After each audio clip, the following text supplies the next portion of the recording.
Yeah, looks like they back for a fifth season, man. Who that? Sports Roundtable. Who?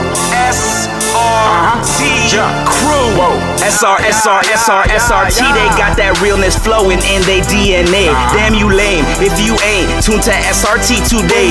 HO got that payload when he say so. What you betting on? Don't get mad at me on fantasy. Break up Kyrie LeBron. I be smooth as sports superhero Hancock in the mix. Deal with roll tide forever. Real talk, you know who he gon' pick. See where I be with SRT. Beyond the glass, that G-Money. Mayweather strong, I never lose. 6-man elite, that's J Smooth. All you other sports radio shows is fake news. Believe that. Turn up your radios, cause it's time for SRT Radio. Yeah. What up? It's the Sports Roundtable, and we're live on our virtual studios, overlooking all over the place, all over the world and everything. Weezy, can you hear me? I don't think Weezy can hear me yet. He trying to get it set up. I can now. You can now. I am your humble host, H.O. from Bankhead, and I got my man D. Will, the coach, is in the building.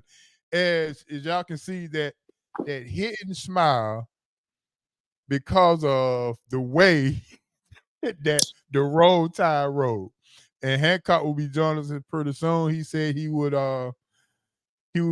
setting up now, but I'm not sure if he want to come in and talk about Florida State at all. But that's besides the point. That's beside the point. The first thing I want to get to, man, is I hope y'all had a great fantasy draft. We did, and it was all good, man. And hey, man, we had a fantasy draft, and it was this past Sunday, Weezy, and yeah, it was all right. How did you like your team? I'm cool with my team. I'm cool with it, right? Like, I think I got two really good quarterbacks, and I got Bijan Robinson. So, oh yeah, I'm looking pretty good. Yeah, you picked him up right before I was going. I was like, God, dog, D. Will, come on, got it. Yeah, yes, sir. Man, gotta say what's up to Coach, man. Coach, what's happening, man? Yeah, I got my last batch of my fun bag questions, and what's up, Dad? I hope y'all Dad, are you in the fantasy league? I hope you liking your team, man. We talking fantasy football tonight just a little bit, but man, we got a whole lot to talk about. Hancock will be joining us here pretty soon, and boy, it is college football week number 2. Yes, sir. And in our hot news, we got our week 1 review. Who did you like as far as the team? Who didn't you like? And then also, who did you like and who didn't you like as a player? And who's on the hot seat already? I hate we have to bring it up, but I mean, it is what it is. It's a long list. Yeah, who's on the hot seat already? So yeah, it is a long list. Right. Yeah, Coach Hancock will be in a second. So Dad, do you like your team though? That's what, because everybody in the fantasy league, but do you like your team though? Mm-hmm. See, that's what I'm saying. Do you like your team? Right. Like, are you satisfied that the little, fruit cups that you put into to get into your fantasy league, are they going to, reap some harvest? Right? Exactly. Like, are your trees going to bear fruit? Yeah, there it is. So yeah. Hey, but I gotta say, Big H.O., man, I really like. Shout out to our commissioner, J Smooth, the best commissioner in fantasy football history.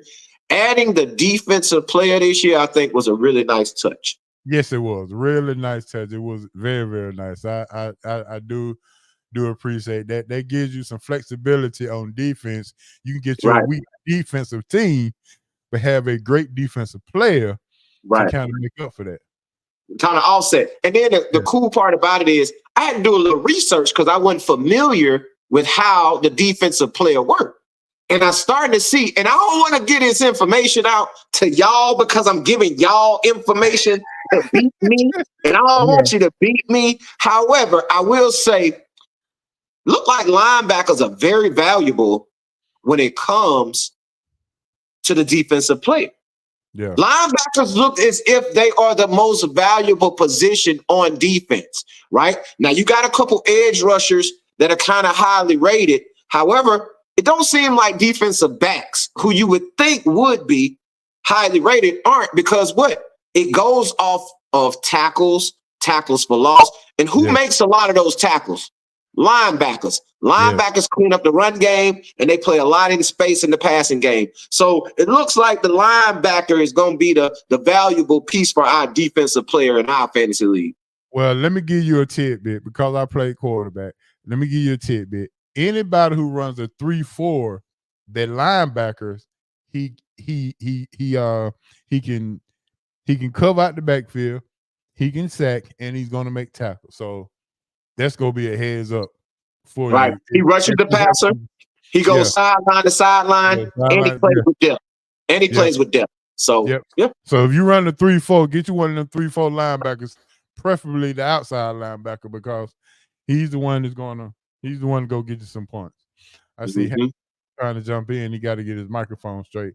So this is the question before we even get into the hot news. Dez is saying that he hope his team is good, but he wasn't able to make the draft, so he got to roll with what he had. So my question to you, D-Will, do you like the auto draft, or do you like to pick your own players? See, I like to auto draft in the beginning, right? I want to auto draft in the beginning because I think when you're in the beginning, it's going to pick the best available player. See, a lot of times as a fantasy commissioner of a franchise, you kind of tend to pick with emotion because you like a player. And that might not be who the best player for you to get at that moment in that round at that time, right? So with that being said, I let the auto draft pick for me in the beginning. Then in those middle rounds, I start to go get guys who I follow, who I like, who I want to see play, who I know are going to have big years. So I kind of reach out and try to go get those guys. And then at the back end of the draft, I let it auto again. So I'm on both ends of the spectrum. Okay, I got you. Anybody else got any tidbits on the fantasy league? I will say this. In picking players, make sure you check their bye weeks. Because with a whole bunch of people on the same bye week, you're going to be filling in roster spots. And then you're going to have to release somebody to go pick up somebody. And then as soon as you release them, in our fantasy league, we don't do too much trading, right? It's not a lot of trades to go on, but it's a whole lot of waiver wire. Boy, listen, I want my citizens to know, these boys was out here in the waiver wire day one. We finished the draft. The commissioner opened up the waiver wire. Big H.O., Hancock, Slick Money, all these boys was already on the waiver wire, and we ain't even got through an hour of the draft. Yeah.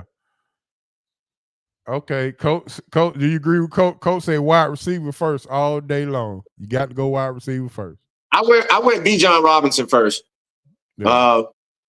So he gonna stack up a lot of points. Now I got a dilemma, but I think I did a good job at it, Coach. And I'm gonna tell the citizens this also. I got two good quarterbacks. I got the veteran in Aaron Rodgers, who I hand selected because I feel as if he's either gonna be a boom or bust. He either gonna have another MVP year, or he's just not going to be the same player. And we're going to be able to see that early. But my second quarterback is somebody who they're projecting to be one of the best quarterbacks in fantasy football this year.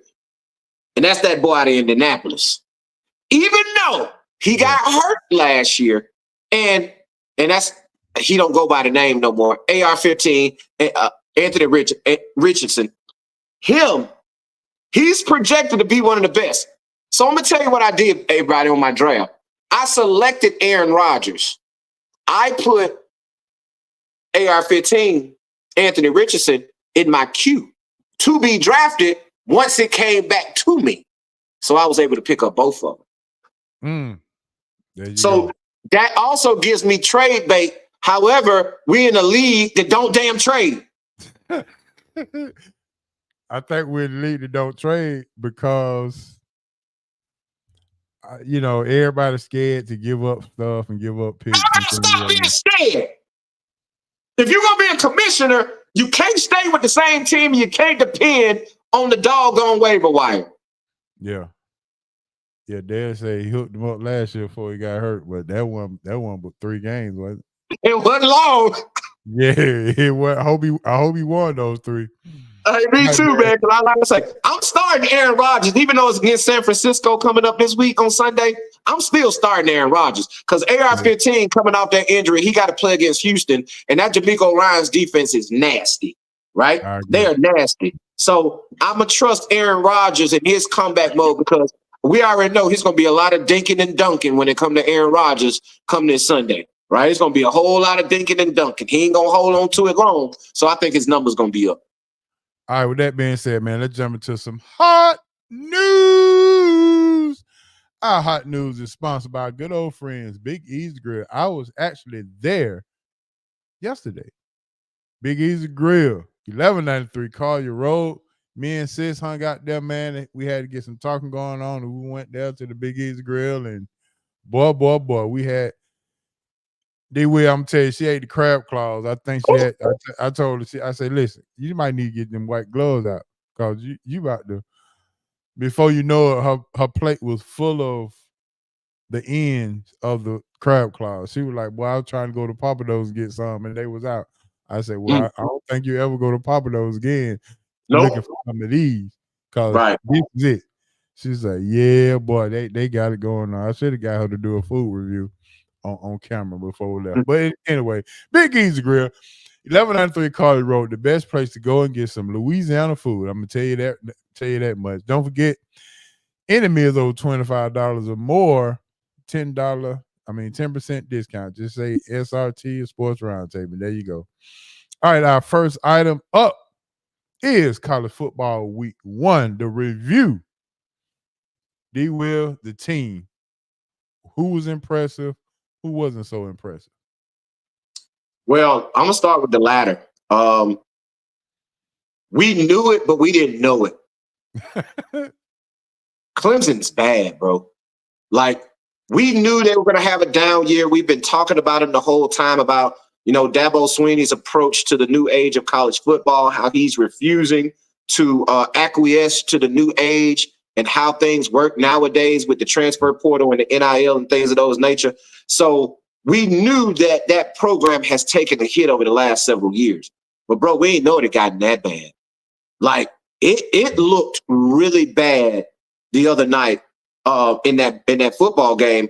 And Georgia made them look as if they're no longer contenders in their own conference. And we see how bad that conference is. We're talking about a Florida State team who was already 0-2. And in 3 out of the first 5 years of Mike Norvell's tenure, he started 0-2, right? So they're done. We see, Miami looked formidable. However, I was thoroughly disappointed in Clemson. It was a 13.5-point spread, and they end up bludgeoning them.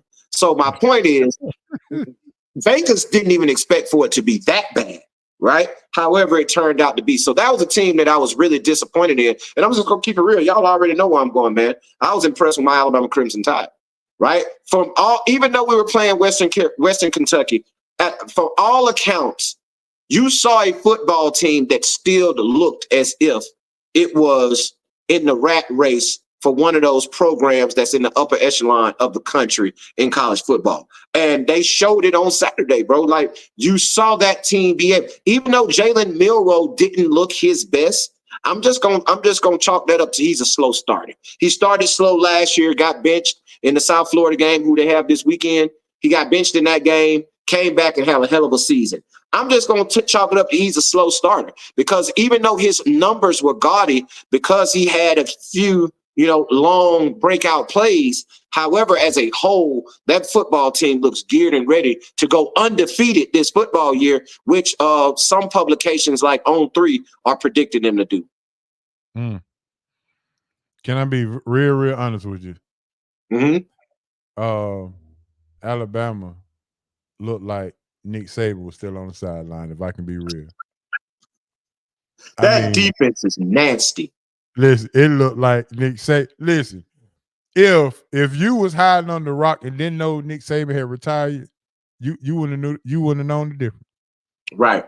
For them to come out of his first game and put up 63 points, and as the 63 points is impressive, Big H.O., what's more impressive is the 0 on the scoreboard to shut them out.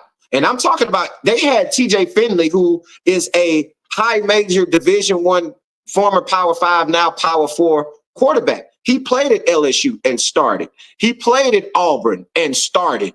Went down to Texas Southern last year and had gaudy numbers, which got him back up to the level of Western Carolina this year. So my thing is, he was a proven quarterback, and that young, inexperienced defense that I didn't even know some of the names that was on the defense. They out there wearing numbers. I'm like, who is that? Who is that? I'm still getting familiar with the roster. So with that being said, man, for them to come out and have a performance like that to shut them out in that football game was highly impressive. And the one thing I say, Big H.O., that I did see, I know you said it looked like Nick Saban was still on the sideline, and I'm taking that from the play.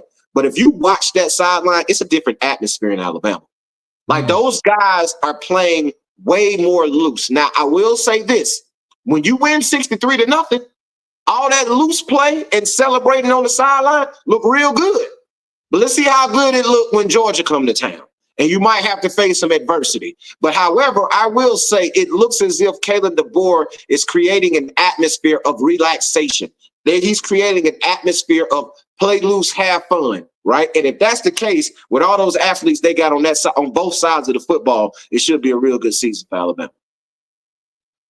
Okay, I can go with that. I'm gonna go with Georgia as impressive. Travis Etienne didn't play, but they put out this dog freshman, Nick Frazier, and I think they were just showing out at that point. We're not going to play Travis, but we ain't gonna lose much in the run game because we just go pull this. And I'm like, bro, where do they get these running backs from? God almighty. But I would tell you this. Go ahead.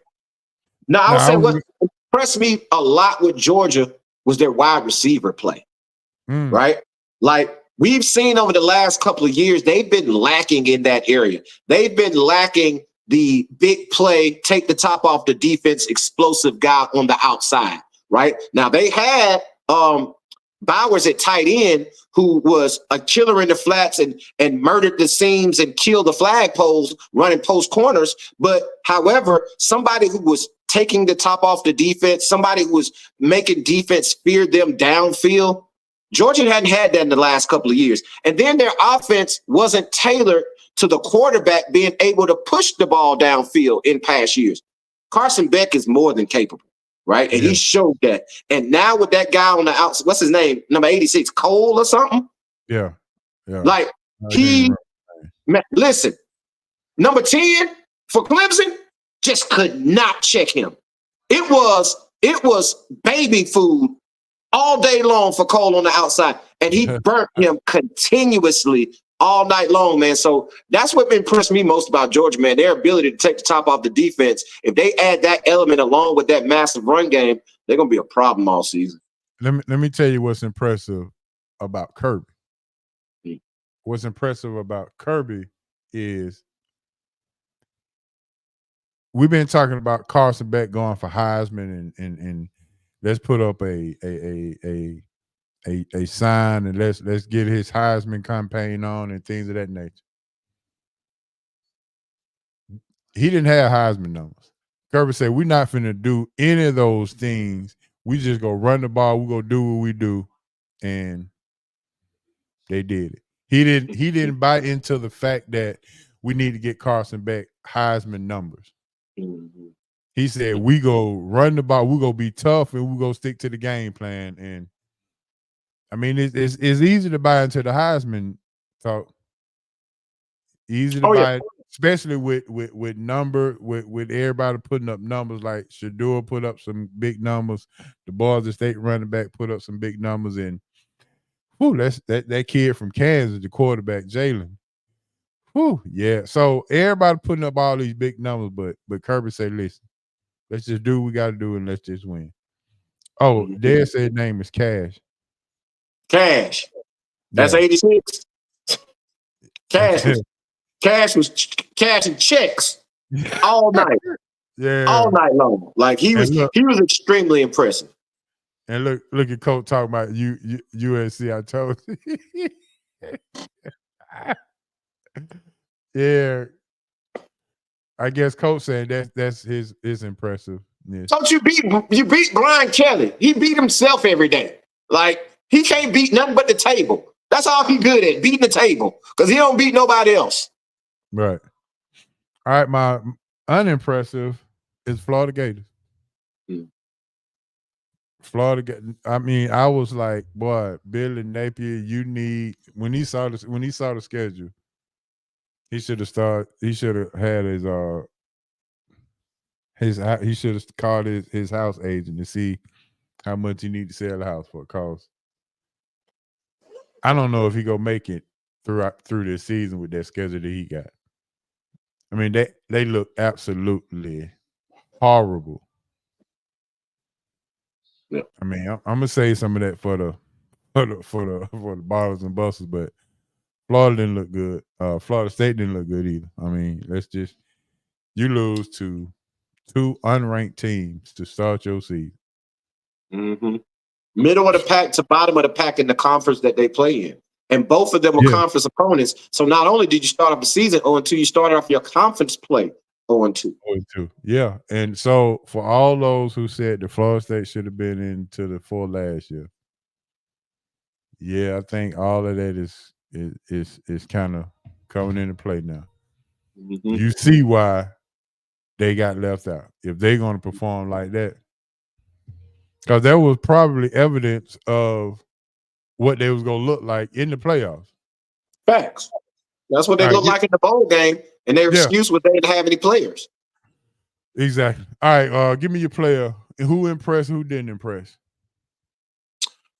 Man, the player that impressed me was Ryan Hollywood Williams. Yes. 2 touches, 2 tutties, 136 yards in his first ever game. And that's just in the first quarter. And he is 17 years old. And for all that know, he was a standout football player at Saraland High School in the Mobile area. He left high school a year early to go to Alabama. The day Nick Saban announced his retirement, he announced his decommitment from Alabama.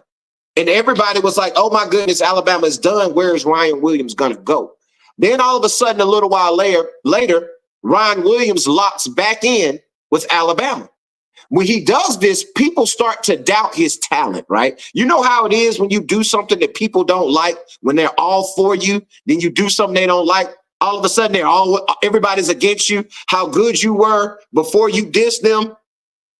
You're not that good anymore. You're no longer that same player or that same person. However, they tried to throw dirt on his name. But he came out the other night and showed and proved, oh my God, that he is going to be a superstar at the University of Alabama. And then he's a personality because, you know, they got this thing called 5-star plus, right? Meaning not only are they a 5-star on the field, they're a 5-star earner off the field, meaning in their NIL ability. So he was considered a 5-star plus person. And if you saw his post-game press conference, you see why. You saw why. That kid has it. He has all the elements that you need to be a superstar, because the line he had about him and Jalen Milroe was absolutely awesome. He said 4 + 2 does equal 6. And that's all they did. It was 2 passes. Jalen Milroe's number 4, Ryan Williams wears number 2, and they threw 2 passes to each other, and both of them dropped into the end zone for 6 points. So 2 + 4 does equal 6. So we're going to have a long time admiring the marvel of Ryan Williams. Yeah, it looked like we got a guest, D-Will. My man. Look at my man. My main man, Mr. Sports Superhero, Mr. Hancock. Man, you got folks on here calling for you. Yeah.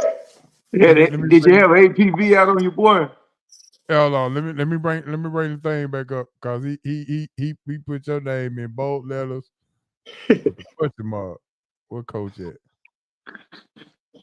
Yeah, what's up, Han? What's up, broski? What's good? What's good? What's up, team? How y'all feeling, baby? Yes, Good, man. listen, D. Will was talking about the most impressive player this weekend, and he was talking about Ryan Hollywood Williams, mostly about his comments, but his play dictated everything. And I said that if you was living under a rock and didn't know Nick Saban retired, you would have never known it Saturday either. Ooh, I heard that. That's Well, how good. let's temper it a little bit, but they did look impressive. Let's temper it. Let's temper What's it a the little temper, bit. Ham? Please Hey, we explain got the to temper temper it a to little me. bit. How? When you, hey, D. Will, when you playing Potts Kindergarten, you better kick the grease out of it. So that's all. That's all. Let's temper it. Let's see what's up. I still think Alabama is one of the most dominant teams. They have, well, roster wise, I do believe. I want to see what happens when the guy that's running the show has to make decisions. So let's see what happens then. That's the key. I think the talent is there. I'm not knocking that at all. You take it with a grain of salt when you only throw 9 passes and you throw for that many yards. So that's also something you have to watch. But you'd rather have that in a win and then to come in with an L on that side. You know what I mean? So what they did, they should have done. You wouldn't want to be Clemson, who don't want to come into modern day football. You don't want to be Florida State, who is still suffering from whatever they didn't get last year and still play. I mean, that's ridiculous what they're doing down there. So I do give kudos to what they did accomplish. D-Will, you know I'm going to give you a good little grief, but like I said, you want to just temper it a little bit. But, hey, impressive win, great debut. That's one more week to keep the natives at bay, D-Will. He don't have to worry about nobody, burning nothing in his yard or nothing like that. Well, not burning. We don't want to talk about that. They the wrong color for that. But you know what I'm talking about. Yeah. Yeah. All right. Listen, we could temper it, but not much. Because, like you say, Nick Saban didn't lace him up, and neither is Kalen DeBoer. And I understand it's going to be a time that he has to make a decision. But outside of Kirby Smart in college football, who would you more rather have coaching your football team at this modern day and time other than Kalen DeBoer? So my thing is, he's proven in large situations that he's capable. If he can continue to be that capable and competent coach with the talent that he possesses right now, Alabama's going to be tough to beat this year, bro. Yeah. Well, like I said, I was impressed that he crossed that first hurdle. That's the biggest thing. You won't get that one out of the way. So, like I said, people are excited. First year, bro, he lost to Louisiana Monroe. Yeah, okay. True. So, and he redeemed himself. That's the thing about, we got revisionist history. Nick never lost a game as far as people look and see. Like Jordan never lost a game. Kobe always hit the last shot. Steph always hits the shot where he turns around, never looks. So, we have revisionist history. Tiger Woods won every major he played in. So it is what it is. But that's a big shadow that Nick Saban casts.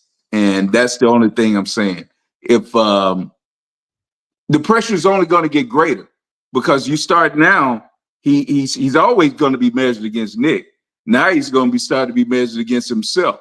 Okay, the first game, you blew people out. Okay, what happens when there's a little struggle? You know what I mean? It's all right. What have you done lately? But hey, until that mountain arises, let him keep rolling, man. But I always say Bama's gonna feed itself. You got talent falling out of covers. All right, hold on. Hold right there, hand. Coach said, Mr. McMillan for Arizona. He put his stats. Slow down. Listen, we do got ballers and busters to do now. Tell us hold up now. Yeah, we got ballers. We got a ballers and busters to do, Coach. But that was impressive. So hold that. All right, hand. We on to the. Well, let's go back. Your team that was most impressive and most the unimpressive this past weekend in college football. Unimpressive Florida State Seminoles for the last 2 weeks. That's the most unimpressive squad that you can give. And I wish they would send DJU back to Clemson. I don't know, these retreads and things that they do. You better get a quarterback that really has something about himself. He's he's a West Coast style quarterback. He should have stayed out on that side of the country. But they're the least impressive. Bama was very impressive. Ole Miss was very impressive. And like I said, I mean, when you play schools that aren't of your caliber, you want to do what you did to them. And those teams, they beat the hell out of people. And that's what you wanted to see. Yeah, that's exactly what you want to see. You don't want to go out and struggle. Georgia, again, looks like Alabama 10 years ago. That's what they look like to me. They play a style of football where teams look like they might be able to stay in the game early, and then they start taking stuff away from you. And once they start taking it away from you, they just crush you. It's like a boa constrictor effect. The way that he took that from Nick, and he is taking that to Athens. So I'll still give him that.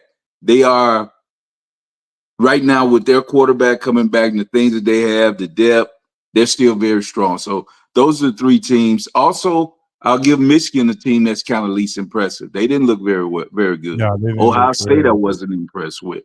So I had an honorable mention in Notre Dame. I just wanted to throw that out and get your thoughts. Oh, hey, you know what? I have never in my life rooted for Notre Dame, but I find it hard not to root for the brother. I'm gonna be honest with you. It really is hard for me not to root and hope that he does well, because I want Notre Dame to lose getting off the bus. I can't stand Notre Dame, but I got to pull for the brother. You know, that might be the wrong way to look at this, but hey, I you know, a lot of people say they're not gonna vote for Trump till they pull the curtain. So let's just be real. Yeah, you're right. All right, D. Will, look like you had something to say to add that Hancock's not impressive and impressive. What you got? Well, Hancock hadn't been here to hear my soliloquies on Florida State football, but so I'm not going to go on the rant. All right, I'm going to keep this kosher, keep it copacetic. But Florida State sucks. Right? Like I agree with you, as they're the least impressive team, and they're least impressive because I want to take y'all back. You remember last year during the selection show, and they showed Florida State, and when they didn't put, and Alabama's name popped up, and everybody in the crowd was like, and you remember that look that Mike Norvell had on his face as he was staring to the side of him and a couple of his players that were sitting next to him, and then he had to stand up and calm the crowd because those guys had gotten a little angst when they heard they weren't making it. That look that he had on his face at that moment has not left his face not one time this entire season. He looks confused. He looks disheveled. He looks disinterested. He looks as if he doesn't have control of that football team, because you saw in that game, when that game got over with, you saw those players already quit, right? They weren't trying to play anymore. And that is a direct reflection of the coach. And I believe at some point during this football season, he's going to be left on the tarmac. I.e. Lane Kiffin. Wow. Big statement. Big statement. As for last year, I felt that they proved enough. Even though they lost their quarterback, I thought they should have had their chance to play. That's not that because I was a Florida State fan or whatever. I just thought it was right that you went the whole season, you did what you were supposed to do, and you got left out of major conference. But that's in the past. The thing about when you have college football or any type of football where there's not pay to play, where you retain your players, this is a whole different squad. Those guys are gone. Most of the good players or above average players they're playing in Buffalo, they're playing somewhere else. You know, the top wide receivers, they lost both of them. They lost defensive linemen. They lost a lot. So this is a completely different team. And I didn't think it was fair for what I heard Paul Feigenbaum talking about. Well, they talked about this last year. That has nothing to do with this team. Year to year, and everybody's not Alabama. Everybody's not Georgia. Everybody's not Texas, where when you recruit, you reload. You know what I mean? And that's the thing. These schools, when they do get a winning program, it's normally a 2 to 3 year window. You don't look at schools like, now Florida State used to be that way under Bobby, but we haven't had that since Bobby Bowden left. You know, for 14 years, finishing in the top 5, then you had something. You were in that elite class. But Florida State is not an elite program anymore. They were a good football team under Jimbo, but they've never been back to that status. Let's just be real about it. You know, I'm a realist. I tell it like it is. They're not an elite university right now. And they're not even right now, not even a good university. So that's a bad thing. But I just don't think it was fair to lump what happened last year and join that with anything this year. There's two different entities. Yeah.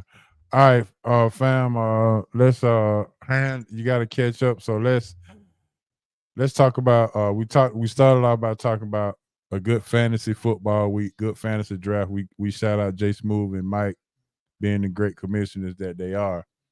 The question is, did you like your fantasy team? We everybody in the fantasy, everybody in fantasy football don't like their team. Well, because you they got speaking no to one auto and all that. Yeah, that's true. I really like my team. I think I did a great job, a great GM job. I don't think I'll have to do as much wheeling and dealing this year as I've done in the past, trying to improve the squad. I think I did a good job of having depth. You know, if I have injury. Bullshit! The man was in the doggone waiver wire before the damn draft was over. Was not me. That was the other Hancock was in, not me. That was Jalen. Jalen Hancock. Yeah, myself, I love my squad right now. Now, I might not, let's say 2-3 weeks in, might be different. But right now, I'm looking at what I have depth-wise, wide receiver, running back. I'm pretty good. I like where I stand. Who's your QB, Al? Who's your QB? I got Purdy and I have Detroit quarterback. Can't think his name right now. Those are my two quarterbacks. Jared Goff. Goff, yeah. And you know, Goff puts up numbers. You know, that's the thing. One thing I had to learn about fantasy in the past was you want somebody that gets targets, you want somebody that puts up numbers. It doesn't matter if they're empty numbers. You rather have a team that falls behind and have that quarterback. Because what he's gonna do now, he's gonna put it in the air. So you want that type of system where they're either Patrick Mahomes, where he's going to put up numbers most of the time, or a team that's always trailing, where he might get you 3 or 4 touchdowns. He might be down 20, but he's going to put it in there and might come up with some late touchdowns. So I'm good with both quarterbacks. I think I have kind of like in the middle, a little bit above average at quarterback with Goff, and with Purdy, with the weapons he has. I don't know if you can go wrong with that. You hit CMC for a 4-yard pass, he might take it 60. So, and then I got Debo. I got Debo on my team with Purdy. So and then I got Amon-Ra St. Brown. And I got, that was your first pick. I got AJ Brown as the other receiver. So, I feel like I'm loaded. We'll see. I feel like we had a good spring training. We're looking good. We're gonna be covered. I think we're gonna be good. I picked up, Hancock. I like your philosophy because I picked up Aaron Rodgers and Garrett Wilson. Yeah, so, I love that. I love that talent. That's a good talent. Great talent. I think Aaron Rodgers has a lot to prove. D-Will. That's a good pick. Mm-hmm. Well, for those all who are wondering, I got Jordan Love and Tua as both of my quarterbacks. You're gonna be fighting with yourself to see who to start every week. At least you better play Tua while it's warm, because if it gets cold, you already know he's not going to play. He's not going to play in the cold weather. I'm not going to be on the bench in the cold weather. Yeah, if 40 and below, put him on ice. Yes, and I messed around and got who was my running backs? Aaron, Jacoby. I don't even know now. Hey, I got B-John. Okay. I gotta look at them. I gotta look at the good Reggie. I gotta see what's going on down there. Reggie got no squad over there. I'm trying to tell you. Reggie might have something happening. All right, so this is my next question. Do you like to draft or do you like the auto draft? Which is your preference? I like the draft. I like the strategy and the staying involved in it. The auto draft to me, if you're not going to draft right, you're not really. I worry about those people really putting forth the effort to put a lineup together to challenge us in the league. So that's one thing. Unless they just weren't able to do it, that something came up, then I understand. But if you purposely auto drafted, I would rather have somebody in the league that wants to do it, you know. Mm-hmm. Like, okay, I gave my answer earlier, Han. I'm a dual person, right? Okay. I like to auto in the beginning. Then Okay. I like to get my pieces that I want during the middle of the draft, and then I let them choose my best possible at the end. Well, see, So, but like, that's a strategy, D. Will. I'm not mad at that. That's a true strategy. That's good. I'm not mad at that at all. I feel that. That's awesome. Mm-hmm. Yep. All right. So before we move on to my next who's on the hot seat, got to give a shout out to Gigi Gloria. Gloria says, Han, we need to teach her how to get some fruit cups. Because I told her. So I was trying to explain it to her. She said, no, I'll put the money up, y'all pick the teams. Free bet? I said, okay. I said, let me see if my boy Hancock can get in on this and see what yeah. Well, I'm gonna start a study session soon as we get off the air because I got to get ready. Yeah. Look, Jay already done cashed at me some money. Said and his folk, he going 100 on fold first week. Ooh-wee. I heard that. Yeah, so that's the whole stack right there. So let's get it. Okay. Hey, well let's do it, man. Let's get at it. Yeah. D Will, you want to get in on it too? We'll see you the seat, baby. You want to get in on that thing that we trying to get some fruit cups. All right, listen. Who's on the hot seat right now in college football? That's the last thing for our fun bag. Who's on the hot seat right now in college football in week number 2? Already. Well, I've already mentioned the Norvell dude is on the hot seat. It's steaming down in Tallahassee. Yeah, he's hot. Napier, Norvell, yeah. If Clemson lose this week, I'm sorry. Yeah, he got to be. Listen, that was my choice. I believe that's an unpopular opinion. However, I believe it to be true. I believe that Dabo Swinney is on the hot seat, right?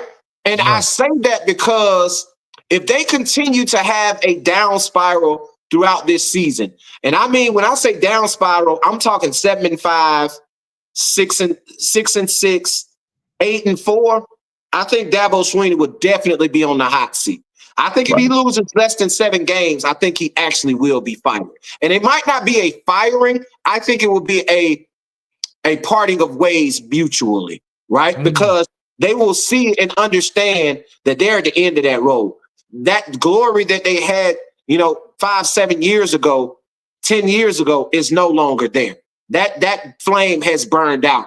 So my thing is, I think it's going to be Dabo Swinney who is going to be the big hot topic going throughout the season, because if you look at that football team, I don't think they're going to be able to play any better than they played this past weekend.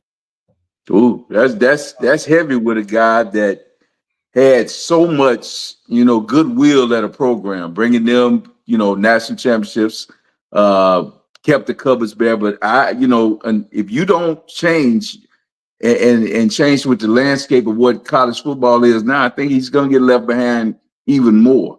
Again, I know people are tired of me saying this, but you two guys as coaches, D. Will, you with Alabama having Saban, big homie, you with Krzyzewski and Duke, always stayed ahead of the curve. When they saw what was happening, they adjusted. They adjusted to what the kids were and what the situation was. And Dabo is still rock solid with, that 1960s and 70 way of thinking. These kids are not having it. And you got to get in that portal, man, and spend some money on these kids.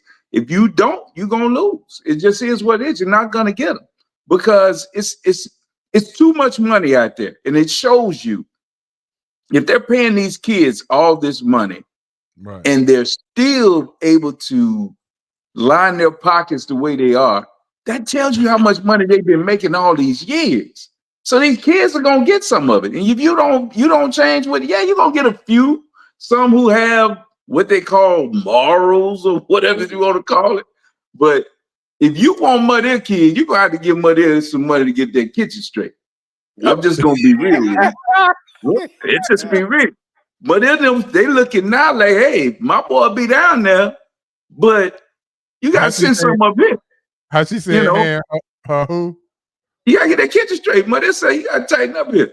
You know, it just is what it is, man. Look, man, when Caleb Downs, you gotta remodel the whole kitchen, huh? Yeah, when Caleb Downs leaves and goes to Ohio State, it's more to it than that, D-Way. It gotta be. You understand what I'm saying? You had a program where they put you in program. Now I understand you had the changing of the guard with Nick and all that, but it had to be some serious paper for him to go and go up there. You know what I mean? So, look, hey, Alabama still to this day is not in the top 10 in NIL payouts, right? In college football. Mm-hmm. That's why Caleb Downs ain't leave because of Nick Saban. Caleb Downs leave because Alabama don't pay like Ohio State. Exactly. Well, all right, here go your cuz hand. He said he's on the hot seat. Your thoughts? Brian Kelly, I'm not sure he's on the hot seat, man. I still think that squad and Nussbaum, whatever he was, looked decent as a quarterback. He looked good. And I think what he has now is more of the type of quarterback he wants, where he's going to go progressions. He's going to hit. The thing about having the quarterback that he had last year, you knew he was going to run. You can see the difference in what the offense. Just give them time. I think LSU is going to be a good football team. So I don't know if they're on the hot seat. I don't think Kelly's on the hot seat right now. Maybe I could be wrong. I mean, but this is my opinion. Not going to go back and forth because if you feel he's on the hot seat, he may be. But I think he has enough goodwill right now to where it's not a big deal. He's still in, what's this, his third year there? Third. Yeah, I don't see a big name coach like that, big time program that kind of recruits itself is gonna. You have that same type of thing where people born in that area want to go to University of Alabama. People born in LSU, the big school is in Louisiana. LSU is a school. That's where they want to go. They want to be Tigers through and through.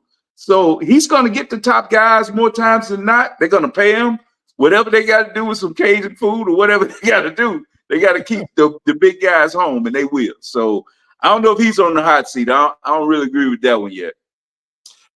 LSU can't get rid of Brian Kelly, right? Like they're still paying other coaches, right? And if you get rid of Brian Kelly, who are you going to get that's better? Nick Saban ain't coming out of retirement, right? So Brian Kelly is an established coach who showed he can win. He beat Nick Saban 2 years ago, right? So my thing about it, like if LSU, is giving up on Brian Kelly already, LSU program is going to be the next Clemson. That's a good statement. Yeah, and he can coach college football. He's a hell of a college football coach. He got some funny ways, and you might not like how he is, kind of rough around the edges or whatever, but he can coach college football, man. He's a good coach. Yeah, I agree. All right, before we move on to ballers and buzzers, let me go ahead and give Coach a chance to smile. I left off one of my most impressive, and that was the USC defense. More so the defensive coordinator that I won't say stole, but they got him from UCLA. And the defense for USC is absolutely magnificent now. So I think Lincoln Riley may have found something in this coach. USC defense made stops when they needed to. Yeah. Hey, what'd you tell him? Temper that. Temper that. Hey, let's temper the USC defense talk. Let's pump the brakes on that one just a little bit first. I got to see it more than 1 week because last year they were atrocious, right? And we know that Lincoln Riley, over his career, his defenses have been atrocious, right? So let me see this against. We knew LSU was going to struggle offensively this year, right? Losing the Heisman Trophy winner from last year. We knew that was going to be a new look offense. And like you say, Han, it's going to take a little while for them to adjust. I still expect them to be a very good football team. But let's temper. USC caught lightning in the bottle by catching LSU coming off a Heisman Trophy winner at quarterback in the first game of the season. So let's reel that one in first. Yeah, there you go. All right, Han, I told you. She said she put the money up and we picked the teams. All right. Yeah. Let's do it. Yeah. So we just got to figure out what percentage we go charge. I mean, you know, 45%. Can't be free, especially if you put 100 on 4. We might have to get some of that now.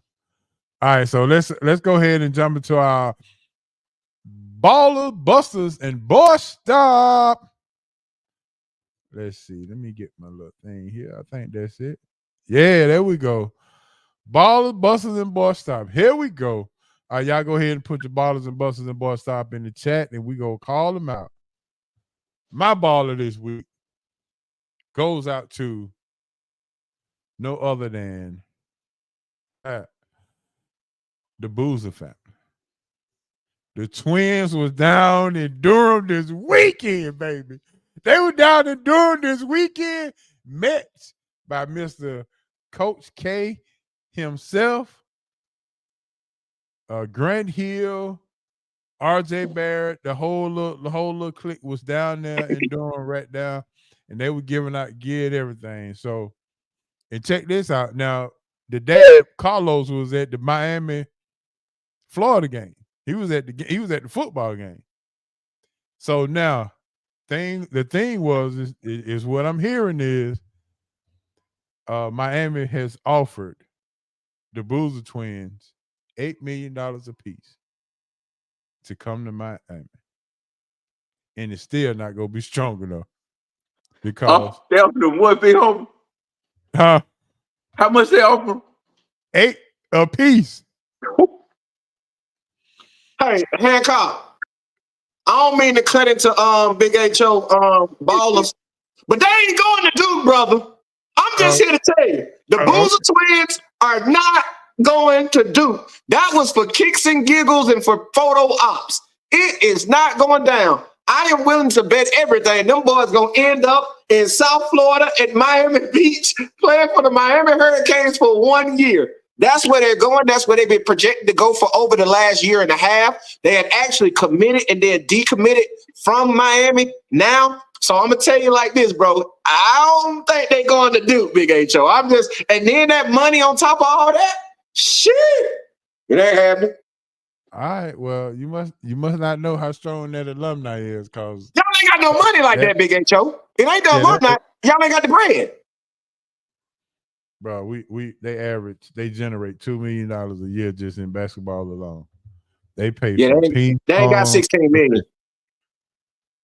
Big homie, is my thing on it is, and I know it's a package deal because I heard the little Boozer ain't quite what the big Boozer is. So he nice now, big. Now, hand, no.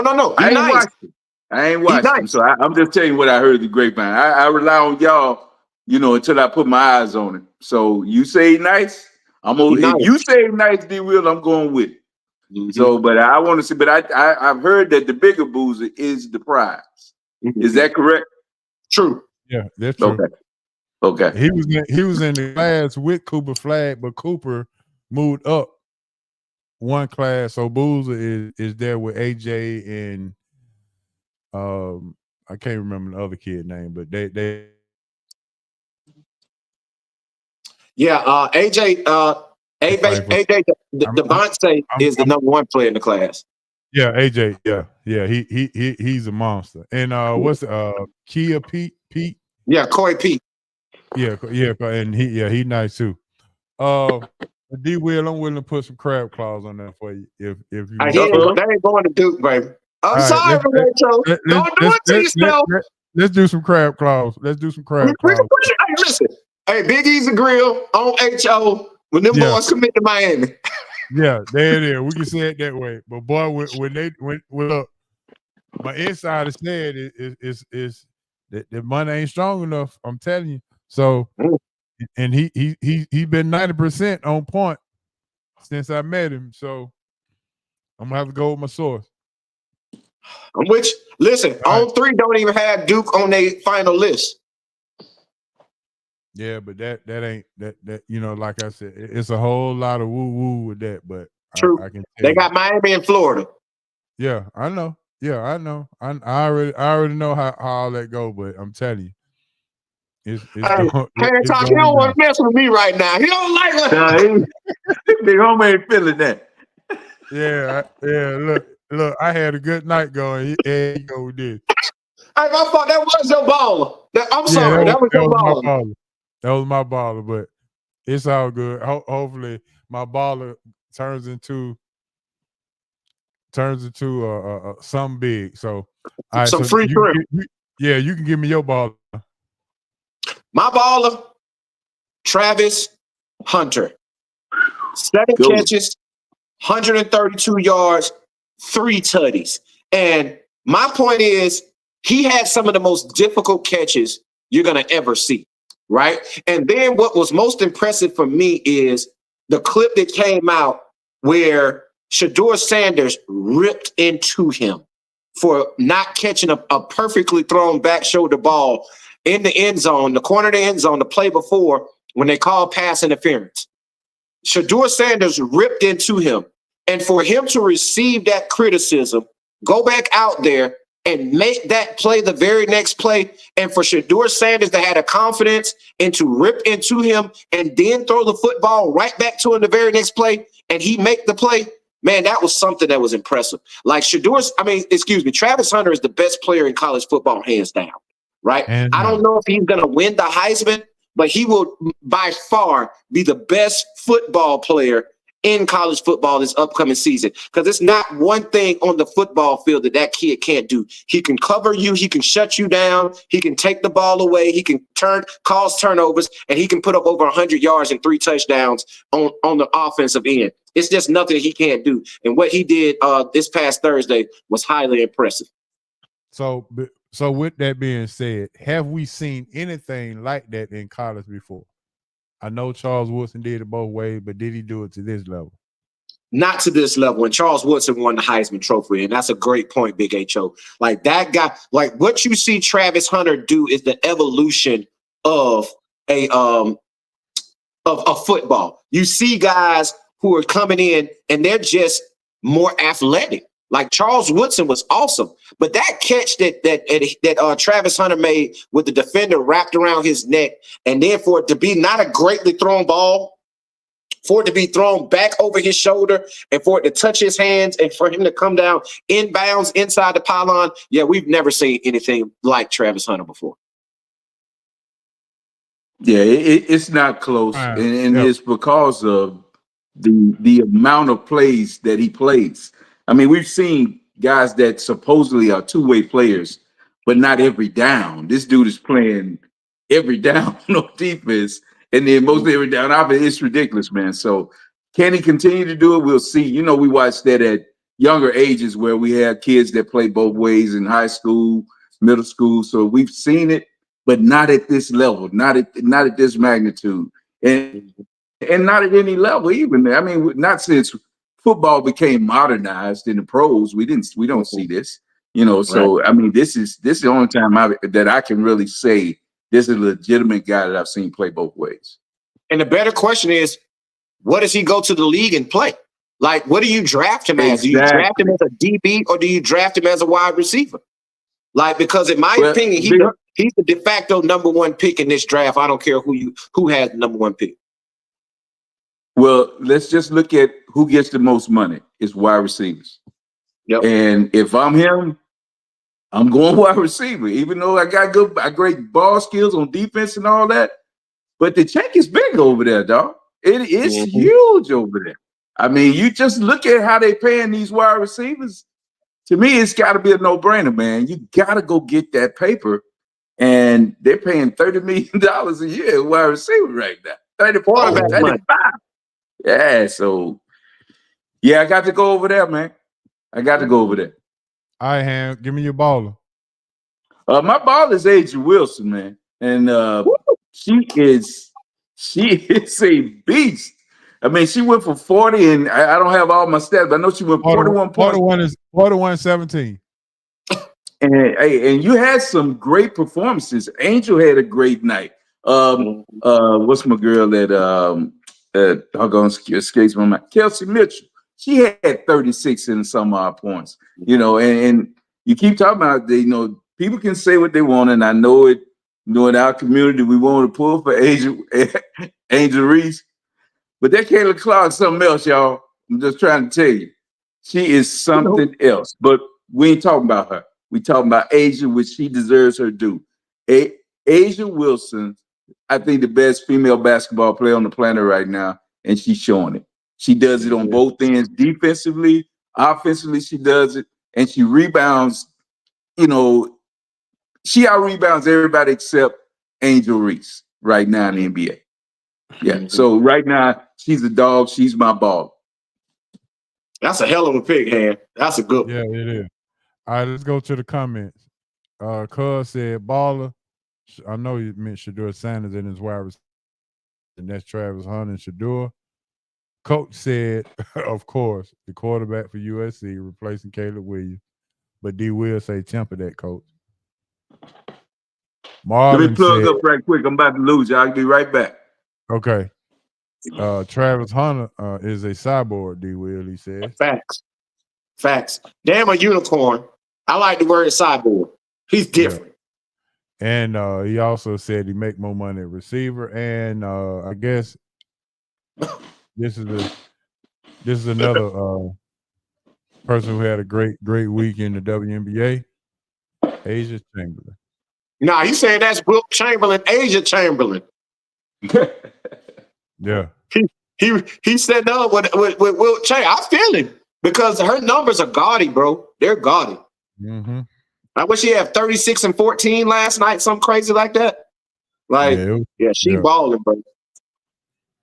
Yeah, so boy, since they took their little break and went to the Olympics, the WNBA done picked up, and boy, they putting up numbers. Mm-hmm. They putting up real numbers. I'm talking about they doing their thing. All right, it's time for the Busters Award now. Time for the Busters Award. My Buster this week goes out to Florida Gators. Florida Gators and Graham Mertz. Graham Mertz faking hurt because he knew that when he threw that interception, he knew he was coming out. So he said, let me just go on here and lay here. And as they were taking it back to the locker room, he was like, please tell them I got a concussion because I want to go through protocol because I know that DJ will probably go be starting from here on out. Mm-hmm. So I mean, bro, did he? I mean, we've been hollering DJ Lagway from midsummer. Mm-hmm. I know Napier was trying to ease him in or whatever the case may be, but he about to lose his job because of this. Mm-hmm. So that's my bust. Graham Mertz and the Florida Gators. All right, D, what you got? Man, you already know, man. It's really easy, man. Outside of that, and it's DJ Uiagalelei. Like his play is ugly, right? Yeah. Like, and I'm even though I'm giving him my buster, I don't even know if he's the buster, right? Because he's just went into a situation at Florida State where I don't think he's set up for success, right? I don't think he's in a situation where he can be successful due to the situation that the program is in, right? Mm-hmm. So, you know, we say all the time when a quarterback goes to the NFL, where he goes is extremely important, right? Where he's drafted, the culture of that franchise, the veteranship of that franchise, the front office of that franchise, the head coach, all the things need to work for a rookie quarterback to be successful. right? And it's the same thing in college because you got to understand with the inception of the transfer portal, basically everybody's a rookie because you got quarterbacks that are on their first year, even though they're fourth and fifth year guys, they're on their first year in particular programs. And that's the same thing for DJU. DJU, the first 2 games of this season didn't look this bad at Oregon State all of last year, right? All of last year, he didn't look like the quarterback we're seeing play right now. So even though I'm giving him my buster due to his play, I don't think it's his fault, the reason he's playing like that. I just think he's in a cesspool down there at Florida State. Yeah. Also, I just think that he's not that good. I mean, he's just not that good, man. I watched him play D-Will, and even at Oregon State, there were some shortcomings, but that's playing out there in that league where it really wasn't we're gonna call it a challenge, but it wasn't a challenge. Let's just be real. Yeah, it was top end with a couple of teams, and they weren't one of them, and they competed in certain games, certain areas. And I just don't think, it was the reason he left Clemson. It was the reason that he had to go, and I think that he went out there and kind of polished up, I'm not going to call it excrement, but he polished it up to make it look like it was something, and Florida State fell for it. It was a bad move on their part. So right. I just don't think that he's that good. And to prove my point, what happened with Auburn's quarterback? He went out there to Oregon and became a first-round draft pick, basically. So that lets you know the conference. He should have stayed out there, and that's played against those teams. Yeah, yep. That's what it should have stayed. That shows you. So I just don't think he's that caliber of quarterback. He stares down receivers. He misses some wide open receivers. He's more, to me, I think he's trying to stand in the pocket too much. He's really a better runner at times, and he's trying to prove a point. You just do and be what you are, and he's not doing that right now. But it's time for my buster, correct? It is. Yeah, my buster is his former head coach, Dabo Swinney. Until what. And what did what my girl say on she said, until you do right by me, nothing good is gonna come to you. So until he does right by these kids, he's gonna continue to reap what he sows. So couldn't happen to a better person for me. I don't like the ground he stand on, so I'm happy. I hope he lose everything. Honestly, I hope he lose his place in line going to the bank teller. I hope he lose everything. I can't stand Dabo Swinney. So more power to him, So Dabo's my bus. He's my bus. Also, Marlon said you left out this young lady name as well. HJ, I heard him say that. Awesome. No doubt about it. She's that, man. She's that dominant right now. No doubt about it. And Coach said, of course, boss is DJ Ugly. Oh, wow. Ukulele. Yeah, ukulele. Yeah, he bad, man. He's bad. I heard somebody say, DJ, you suck. That's what the U stand for. Yeah. That's bad. Yeah, he getting it. And Marlon said FSU can't beat Tallahassee High right now. Yeah, they said that they've seen the 2 worst performances in college football the last 2 weeks in all of college football, and both of them are by him. JU. That's pretty bad. Yeah, that is pretty bad. Yep, that is pretty bad. Pretty bad. All right, man, it's time for the boy stops. Ooh. My boy stop is actually a hometown boy stop. I couldn't believe it when I heard. My boy stop goes out to the Atlanta Falcons for signing an emergency quarterback by the name of Nathan Peterman. You cannot be serious. That got to be a boy stop. All the way around. Still in the league? How is he still in the league? bruh. The complexion for the connection. That's all I can say. But I mean, bruh, we could have just kept Taylor Heineke. I mean, and if that were the case, I mean, how do you go from that to that? I don't know. Just when I was getting to like Terry Fontenot and all the things that he's done, he come back and do this. Well, I keep telling you, big homie, ever since they made that pick, and I don't know if you've used this when I told you about it, between you and I have been talking, but ever since the Falcons made the pick for Michael Penix, they've been putting cologne on without taking the shower. You're trying to cover. That's exactly what they're doing. You know people that stand, you're like, man, you kind of smell good, but you didn't shower before you put that cologne on. And that's what they're doing. They're trying to clean up what they made a mistake on. You signed that quarterback for all that money. Then you went out and signed another quarterback. You drafted another quarterback. Now you got money tied up in both of them.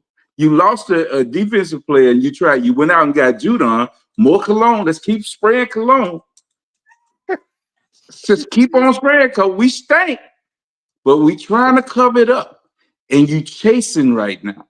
You're going to keep doing it. People, whatever, keep on saying it. And hopefully, sometimes you step in crap and you come out smelling like roses. So hopefully this will be one of them. But I still would contend till the end of time that you made a move in off season, didn't know Michael Penix was going to be there. And you took him now. But now you got to hope that you don't play him so you don't lose the money in your quarterback that you paid all the money to. But if you get rid of that quarterback and you play Penix, then you're still on the hook for $50 million a year with this quarterback, or how many that you can't use in your salary cap. So you made a mistake, is what you did. So it doesn't matter. You can win, and I hope they do win, because I do like the coaching situation. I know it sounds like I might be hating. I'm not hating. I'm just telling the truth. Like I said again, big homie, they didn't take a shower, and they're trying to cover it up with cologne. They're trying their best, but it still stinks. It's going to always stink because the root down there stinks. You know how you play Uno and you down that card and you throw it out. You say Uno. Somebody just threw out a draw four, and that's what we got right now with Nathan Peter. I don't understand that. Yeah, that's crazy. That is the boy stop. That's the boy stop of the year right there. How? And he's your emergency quarterback, third string quarterback. Oh, you hope you don't have to get there. I promise you, hope you don't have to get there. Lord have mercy. But anyway, that's my boy stop. All right, D. Will, what you got? I don't know if you can talk that one. But. Oh, I'm going left. Like, I'm going outside the world of sports, right? And I'm going to the world of entertainment. And I kind of got two. One of them ties into sports, but my first one doesn't. So I'm going to make it quick, and then I'm going to go into my second one, if y'all don't mind. My first one goes out to Rollo, the rapper. Rollo Fam Goon. Rollo Fam Goon of Atlanta prowess that everybody knows came out the other day and made a statement and said he don't want to be in his 40s still on stage rapping like Lil Boosie. Thou should not talk down on Lil Boosie's name. Please, boy, stop. Do not talk about Boosie and Tupac in no shape, form, or fashion. You cannot do it. And for him to say that he think anybody gonna even want to see him rap at 40, we don't want to see you rap now. So we damn sure ain't gonna want to see you rap at 40. So don't worry about that. You won't be on stage rapping at 40 years old. But let me bring it back to the world of sports, right? The reports that come out that Travis Kelce and Taylor Swift whole relationship was fake. Boy, we been knew that. So coming out trying to tell us now, boy, stop. We knew that long ago when y'all kept trying to push the agenda and get Taylor Swift fans to watch the NFL. We know what that whole agenda was, right? And it worked. That's why they showed her every 30 seconds in the booth on screen, because they wanted Taylor Swift fans to watch the NFL to build that brand, which it worked. But now y'all coming out, and it's reports that they got a whole manuscript on how they gonna break up next month. Boy, we been knew that. So trying to throw us that they are really breaking up and they're separating, and oh my God, it's the worst thing ever. Boy, stop. We been knew that relationship was fake. So don't try to pitch that to us. So they're my 2 boy stops for the week. The wheel on the road. All right, Ham, what you got, bro? My boy stop, and I know I keep kind of talking about Caitlin Clark a little bit, but my boy stop got to go to Cheryl Swoops. We gotta let it go, Cheryl. We got to let it go. You can't come out and talk about the Indiana Fever and how well they're doing and mention every player on the squad except the number 1 player on the squad when you give it kudos. You can't do it. I mean, you got to, even if you just say she dribbles it well, do something. Say, say she assists very well. She does. But when you come out and you mention 4 to 5 different players on the team, and you don't mention the one that stirs the drink, you got to stop. That's just too obvious. So that's my boy stop. You got to stop. You just got to stop. You might not like her, but if you're in the media, you got to have some accountability and credibility. And I think you lose all credibility when you mention that a team is ascending and becoming great, and the one that's leading the team gets no mention.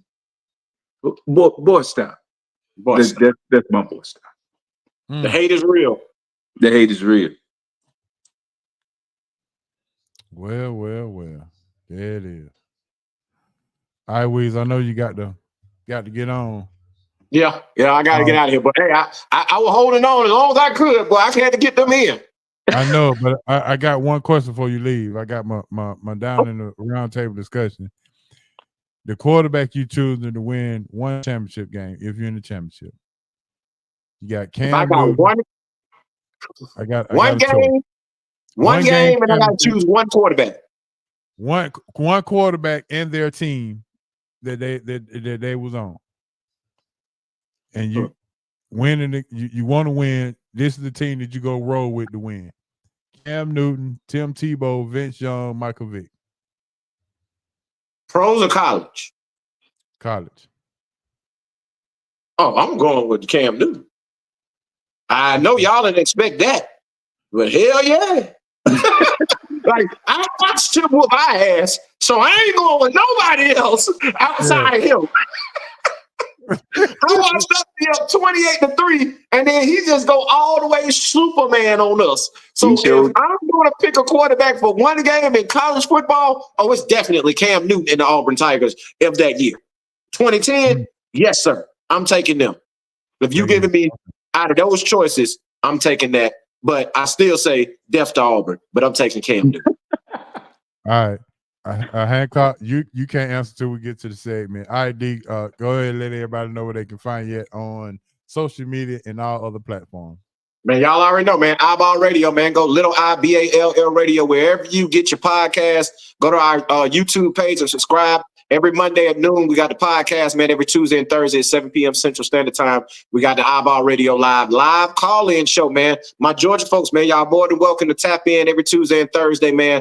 Call in with your questions. We talking everything, right? We talking all the gamut. We focus on high school and college basketball, man. But if y'all got questions about anything, tap in. And the award-winning program, Open Court with Derek Williams, kicks back off next Tuesday, 6:30 p.m. on eyeballradio.com and Eyeball Radio YouTube page, man, right before the Eyeball Radio live. So make sure y'all tap it at 6:30 Central Standard Time, Open Court with Derek Williams. And, man, y'all already know. Find me everywhere on social media, Eyeball Radio. My man. We did. Good deal, Yes, man. sir. And y'all already know, every Wednesday, 7 to 8. Catch me on the SRT, baby. Yes, sir. So, all right, Weez, we'll holler at you next week, bro. All right, man. Y'all have a good show. Hold it down, Weez.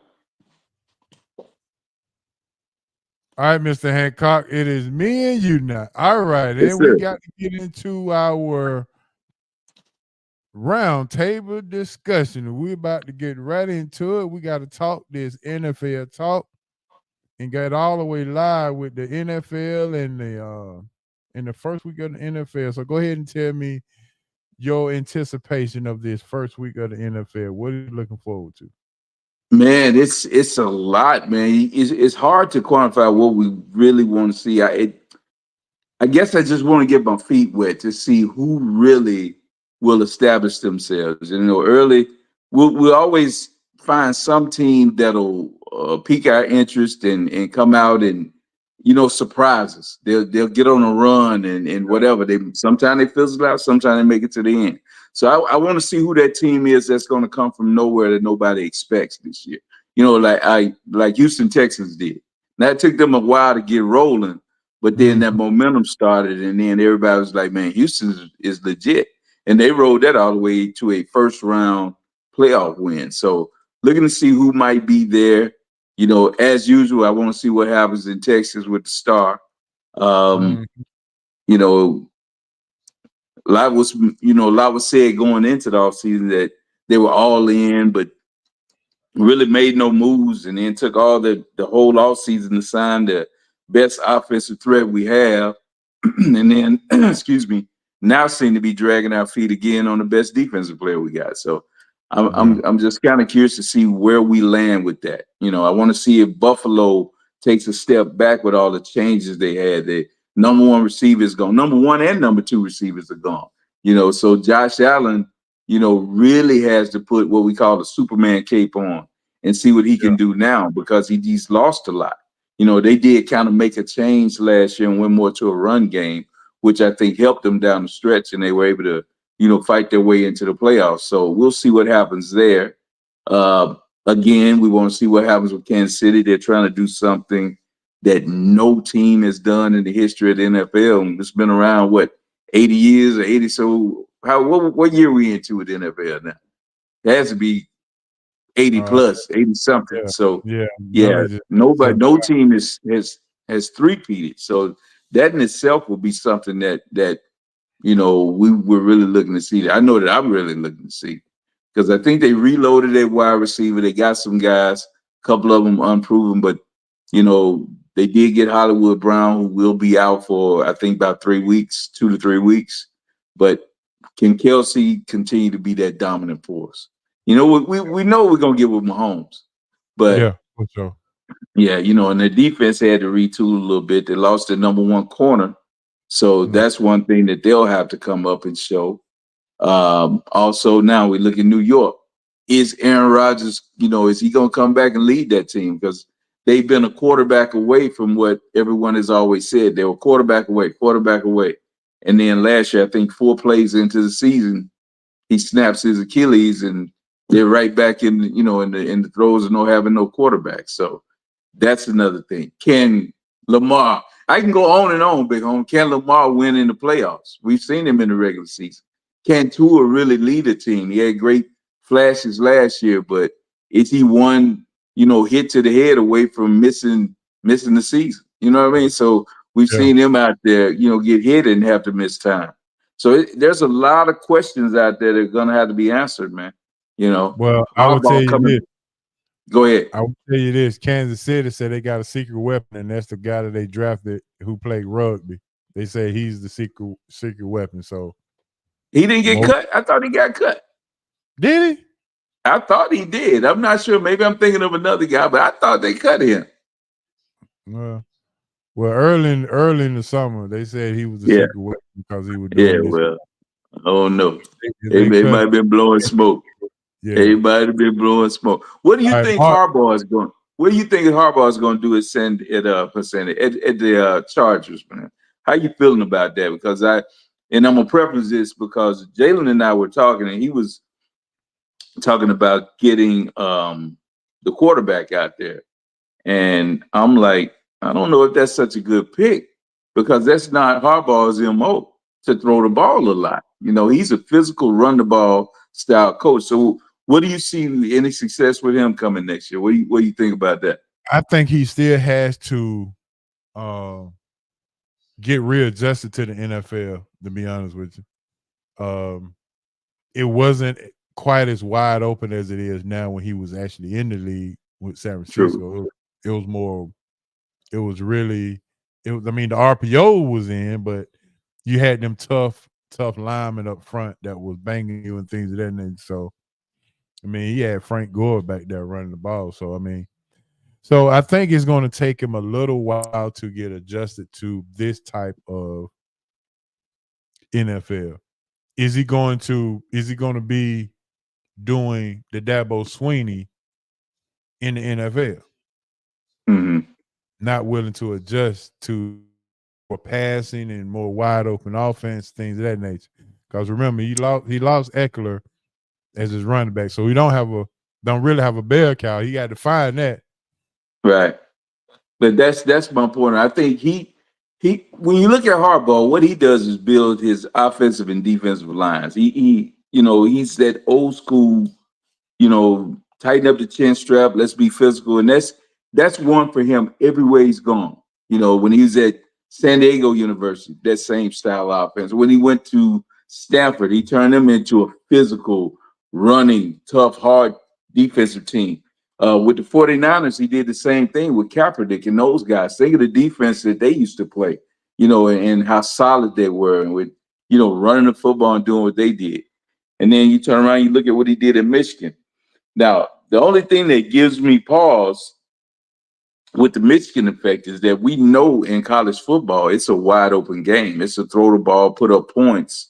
But he was able to put his imprint on that style of football, with the physical football lines that he had in Michigan. He rode that all the way to a championship. Now, whether they were cheating, we'll find that out on sometime soon, because of what happened with I can't think of the guy's name right now, but you know who I'm talking about.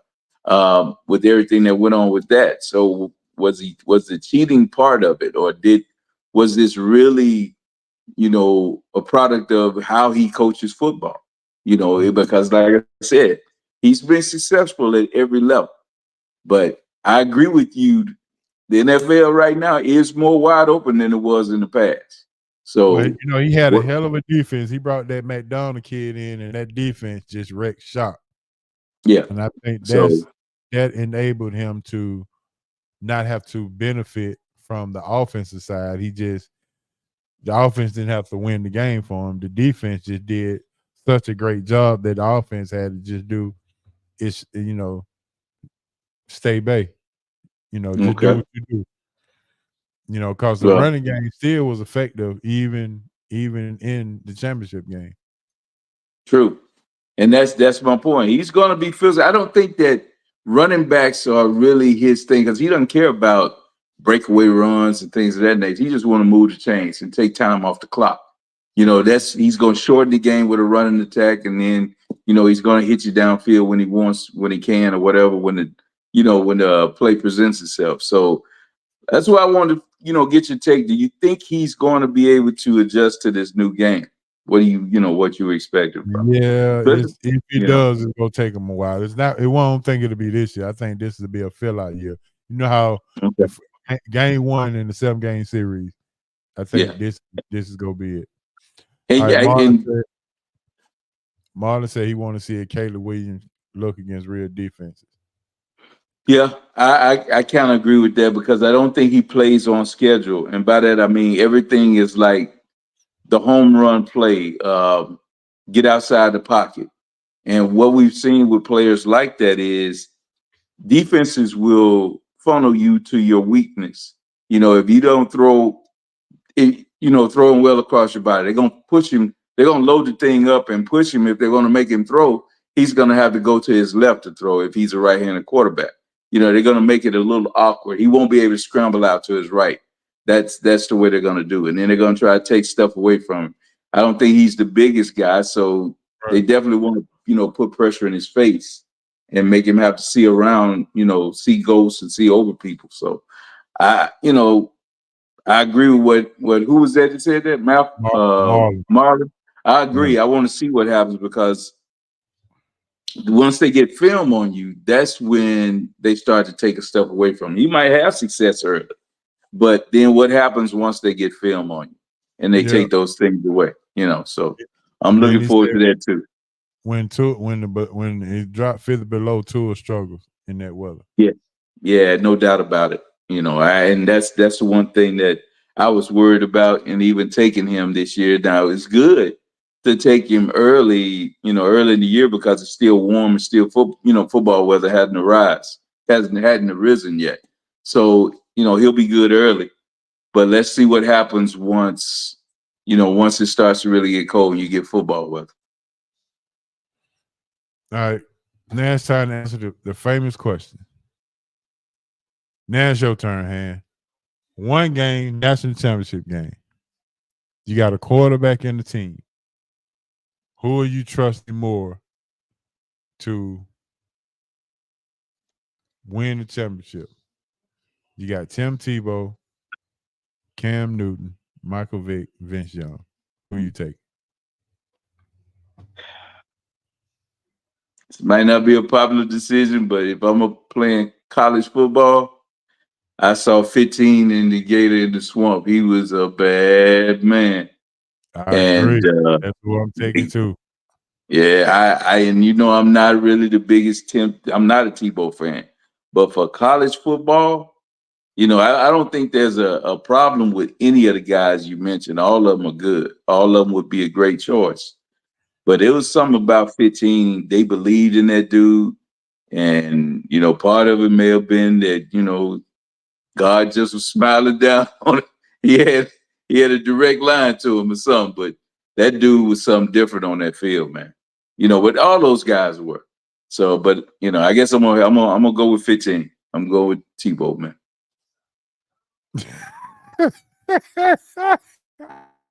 Marlon is a fool. That's what I'm saying. You gotta take it, man. All right.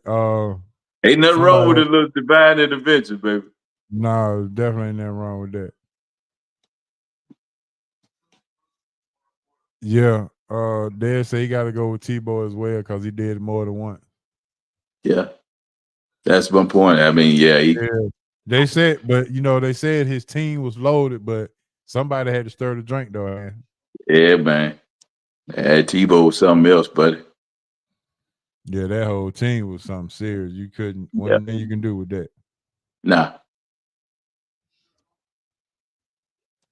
Nothing you can do with that. All right, bro. Let's move on to this.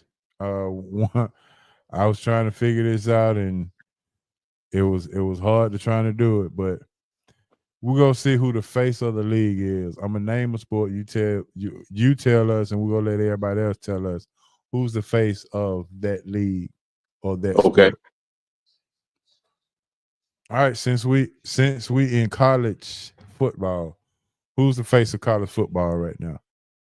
Ooh, that's a hard one, man. To me, that's a real hard one because I think the face of college football retired from Alabama last year in Nick Saban. It's and I know we're talking players, but I don't think there was a player that had a shadow bigger than Nick Saban. I think going into this year, who's the Heisman Trophy favorite? I mean, you can't even come up with one. So I don't know who might be the face of college football right now. I would think that. What did you say? Could it be Travis Hunter? That's a good one, no doubt about it. That's a good one, but I'm not sure. I mean, he's one of the popular picks. He would be a good one. What did you say? Come back with that.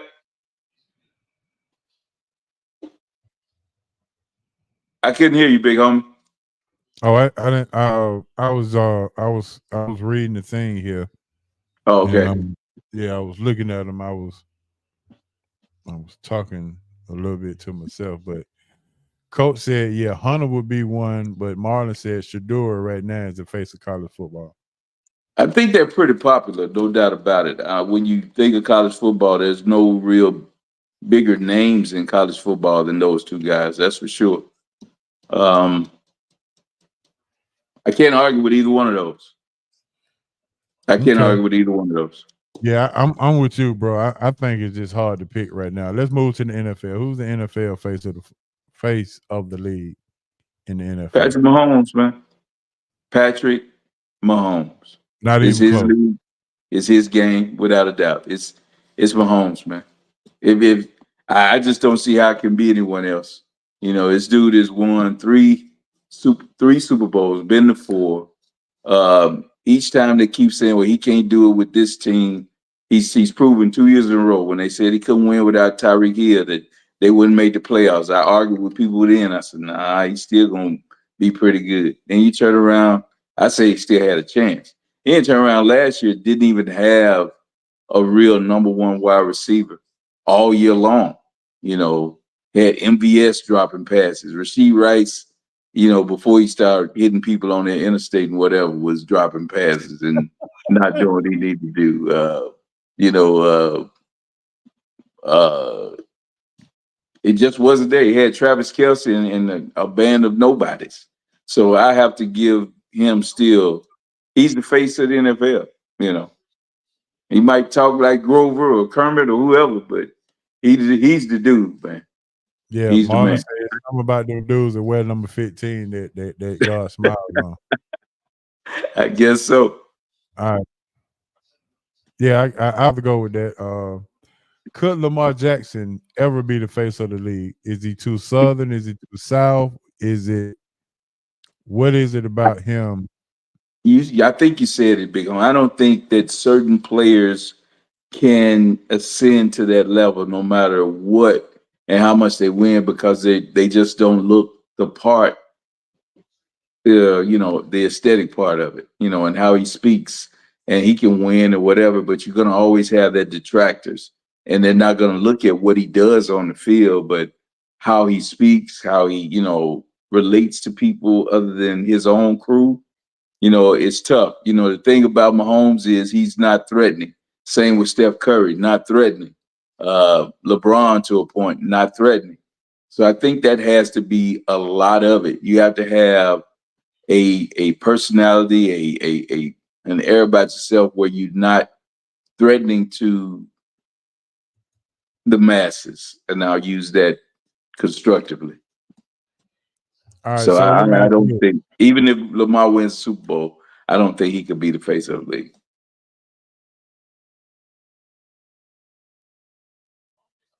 What about if why do you think a 2-time MVP winner is not even in commercials? We ain't talking about the face of the league. We just talking about commercials altogether. He's a 2-time MVP winner. You mean to tell me a 2-time MVP person can't even have a commercial? Nope. It's not gonna happen. And think about it, you know, until they find the right marketing campaign, you know, Jordan had Spike Lee, and it was the greatest marketing campaign for him at the time because he didn't have to do anything but dunk on Spike Lee, walk around, they figured it out. Exactly. Just like Penny. Penny had Lil Penny. Right. You got to have the right marketing campaign because these guys with themselves alone by themselves don't move the needle that way. They don't,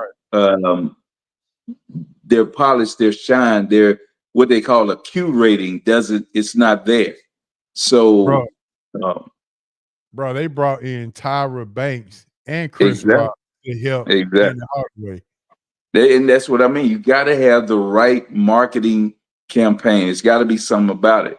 And when you look at Lamar Jackson, there's really nothing nationally, I think, that they're going to tie to make this happen. That's a good point that Marlon just made. They need Clutch Sports behind them. Yeah, Clutch can get behind him so much. I think that would help.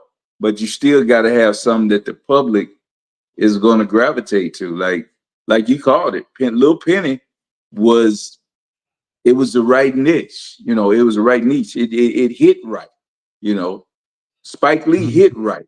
You know, Spike with Jordan hit right. You know, look at what happened with Giannis. And I said this for years. He was for a minute probably the best player in the league, but they couldn't they couldn't really push him like that. There was nothing that he was going to market wise, and people were going to really get behind. It just doesn't happen. It's not happening. Yeah, I agree. So That is with that, I think right. Mahomes, like I said, Mahomes face of the NFL. All right, let's go to basketball. Who the face of the league? It's still LeBron James, man. He Still moves the LeBron needle. James. He's still the most popular player. He's still the most dominant, well, not dominant player, never spent dominant marketing tool that they have. It's a reason that they're going to be on TV. Him along with Golden State and Steph, they're going to be on television a lot. Because when all else fails, it's about marketing. And this is my point on why I said that Caitlin Clark should have gone and been in the Olympics. You had to do something that piqued interest. It's you can say numbers don't matter, but let me let you in on this. The WNBA, when she plays basketball, the fan size averages 15,000 fans, sellout crowds. Games that she's not in average 8,000. I don't have to say anymore. When she comes to your building, you sell out. When she goes home, she sells out. It's about marketing. You got to go, and if you don't, adhere to that philosophy, you're gonna get left behind. And you got to go where that money is. So when you look at that sport, you're looking at the sport of basketball. LeBron James moved the needle, man.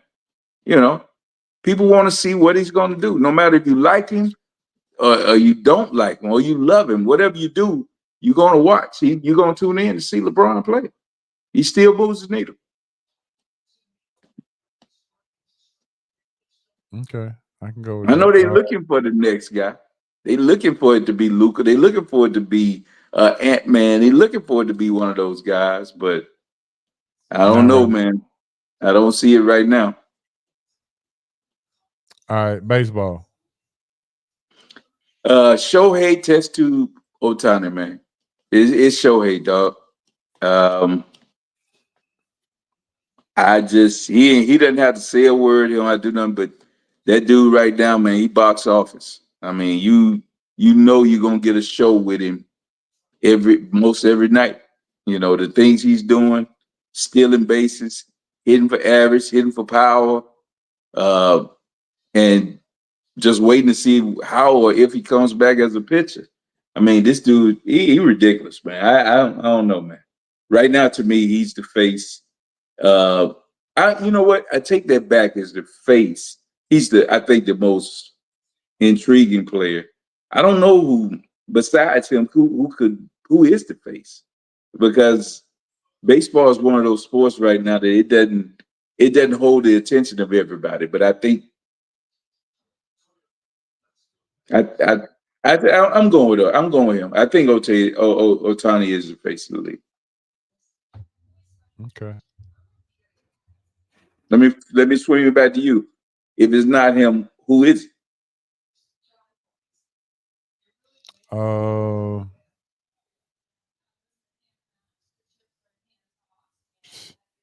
Yeah, because because they do such a bad job marketing. They do. It's hard to even say. That's a dang on shame that you can't even tell. The average person or a sports fan can't even tell you who's the face of the baseball or the MLB. Right. Well, yeah, I Coach said maybe Judge. That could be, but I think the market he's in helps because he's out and he's on the Eastern time zone where, when the Ohtani comes on, most people are in the bed on the east side of the world, or on the other side of the Mississippi River. So that in itself, I think, helps Judge. But I still don't know. Judge is a good. That's a good one. Yeah, that's a good one. If anybody would challenge to be the face right now, I would say Judge. I give you that. I'm still gonna say to me, I think it's Ohtani. But I do agree, Judge is there. Between Judge and Mookie Betts. Okay. Right. Okay. I mean, Otani might be the most intriguing, like you said, most popular, the most that brings the eyes to the game. Mm-hmm. But all right, let's Yeah. go to let's jump on golf. That's it. Now that's right up your alley. Yeah. It's right now the guy, the face that they are pushing is Scotty Scheffler. And it's because he wins. I mean, he wins majority of the time. When he tees it up, he wins tournaments. And that's what you have to do. I still think up until this year, if Tiger entered a tournament, he would probably still have more buzz. When Tiger comes, he's still gonna have the buzz, but the game doesn't fit the buzz anymore. You know, it's all about who he is rather than the game he has. So I still say right now, Scotty Scheffler, he's the guy.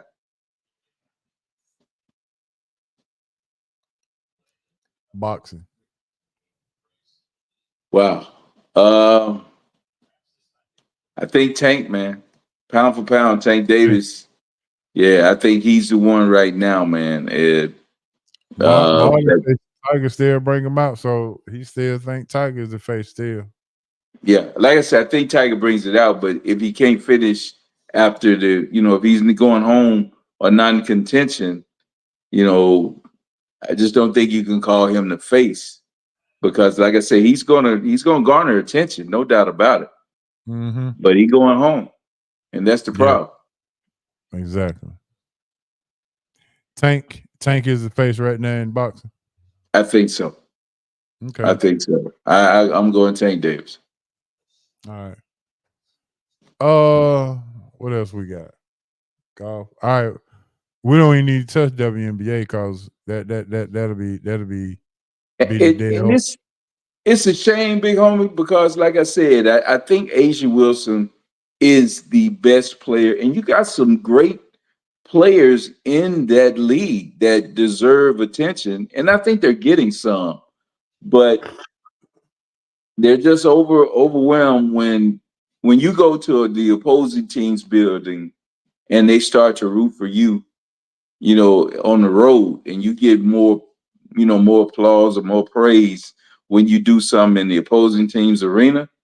You the face of the league. It just is what it is. I mean, and there's nothing, normally there's something about the person that's the face of the league. Like LeBron had the attributes, you hadn't seen anybody that big, that fast, and that polished to do the things he does. Something stands out about it. When you look at Caitlin, she's plain looking. It's not like she's physically imposing. No, she's not, overly faster than everybody. She can shoot it from distance. Don't get me wrong.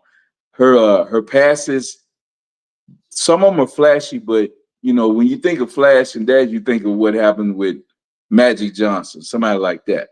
No look. And she does that. But more times than not, it's just the right play she's making. And the stats she keeps putting up. So I just, I think it goes along with the area she comes from, not overly boisterous until you watch her play. She looks like she might be the little farm girl or whatever, but you see the passion and the fire she has. That they call her. They call it dirty when it's somebody else, but she plays with it because she's in jeopardy of getting one more tech and I think getting suspended because she has that many technical fouls. So there's some substance there also with her that they don't talk about a lot. Yeah. Marlon said, what about track? Who's the face in track, men and women? Yeah, well, in track, I guess you got to go Noah Lyles is still the face.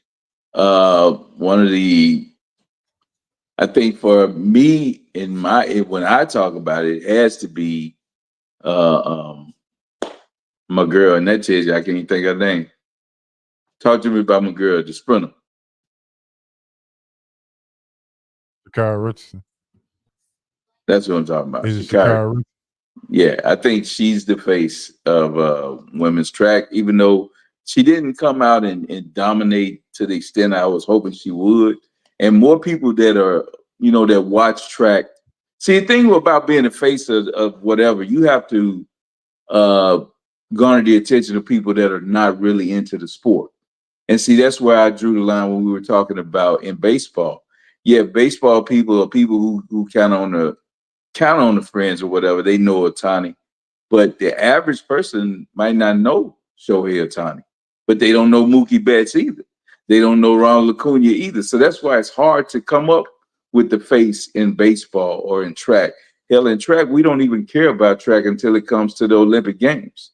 It's like we don't even know they're running, until they go to the Olympics. And the thing about when you talk about LeBron James, you can ask grandparents, you can ask, people from the alphabet community, they'll tell you who he is. You know what I'm saying? So nobody knows when he ascends and he transcends to other areas, that's when you become the face, I think.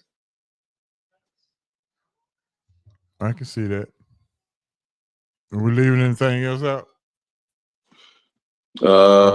As far as sports being the face of something, Yeah, what about hockey? Got me, big homie. I have no idea. I have no idea who might be hockey's face. Last face I knew of was Wayne Gretzky. And see, that's what I mean by you reach an iconic status, and I think there's no doubt that, and especially when they start calling you by one name, like he's saying Sidney Mack, he might well be talking about mac and cheese for me. I have no idea. You know what I'm saying? So I mean, that's what I mean. Like when you talk about, you don't have to say LeBron James. You don't have to say Crosby. Yeah. Okay, Luke. You don't have to say Steph Curry. You just say Steph. You don't have to say anything. You just say Durant. You say Giannis. One name guys. Mahomes. It's just that way.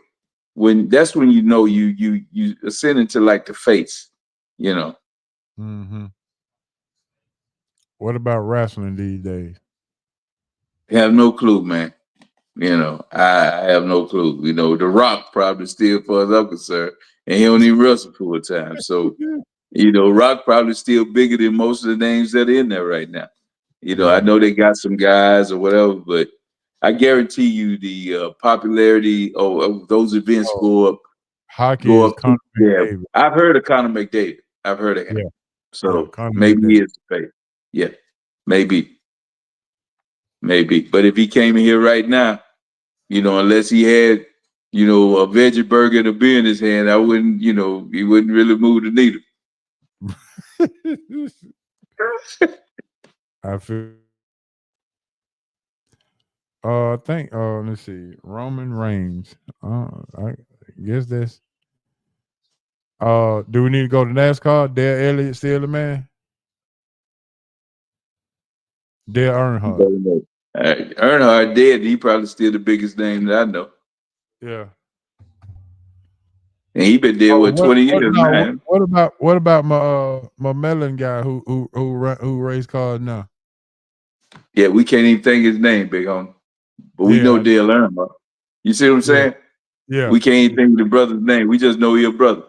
Yeah. That's all we know. That's all we know. That's all we know. Ain't that something? We don't know if he's winning. We don't know if he might not even be racing no more. He might just be working on somebody's car. He might be the mechanic now. We don't know.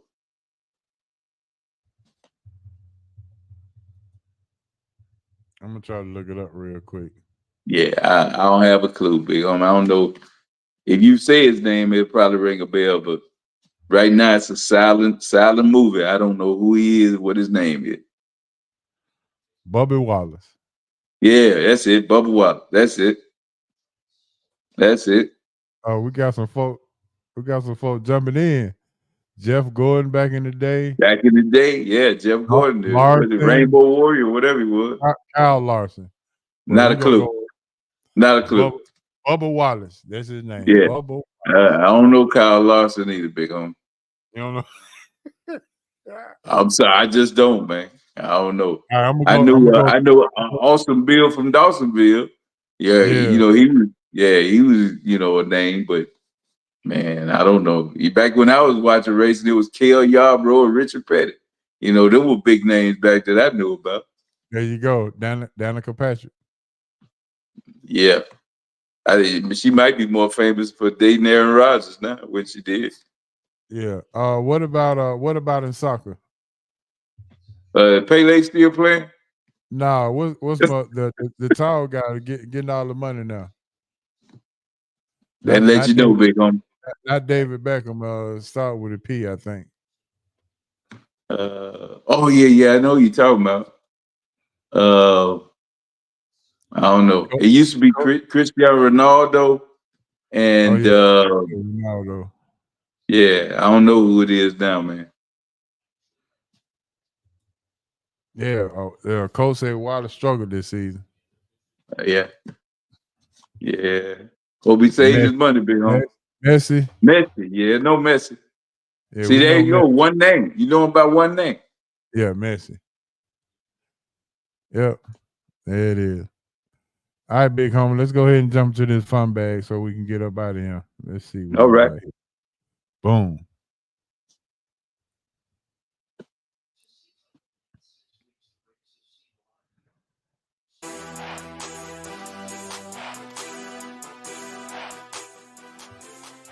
All right, let me pull my phone out and get these fun bag questions out. I know Coach waiting on these.